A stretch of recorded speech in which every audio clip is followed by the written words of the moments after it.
বিশ্ববিদ্যালয় প্রশাসনের কাছ থেকে অনুমতি নিয়ে দীর্ঘ প্রস্তুতির পর আজকের এই প্রোগ্রামটা সকাল থেকে শুরু হয়েছে, সকাল 10টা থেকে। সকাল থেকে সুন্দরভাবে চলছিল। সন্ধ্যার সময় এসে ছাত্রদলের টোকাই তারা প্রদর্শনীর অনেকগুলো ছবির মধ্যে তারা একটা ছবি নিয়ে আপত্তি জানায়।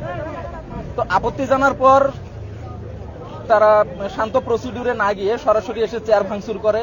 এখানে এসে আমাদের কিছু ভাইদেরকে তাৎক্ষণিকভাবে তারা আহত করে এবং পরবর্তীতে প্রক্টর আসার পর প্রক্টর এসে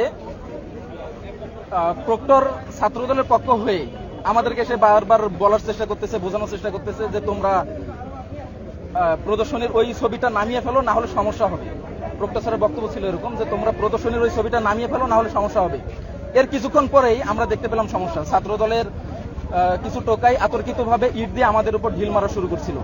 ইট দিয়ে ভাবে আতর্কিতভাবে আমাদের উপর ঢিল মারার পর বিশ্ববিদ্যালয়ের সেক্রেটারি থেকে শুরু করে বিশ্ববিদ্যালয়ের 7-8 জন জনশক্তি গুরুতরভাবে আহত হয় এবং উভয়ের মধ্যে একটু ধাওয়া পাল্টা ধাওয়া হয়। এরপর থেকে পরিবেশ এই অবস্থা। এখন প্রক্টর স্যার সহ অন্যান্য স্যাররা আছেন, প্রশাসনের ব্যক্তিরা আছেন, তারা চেষ্টা করতেছেন নিয়ন্ত্রণের জন্য। আমরাও চেষ্টা করতেছি যেন পরিবেশ সেই পূর্বের মতো শান্তই থাকে।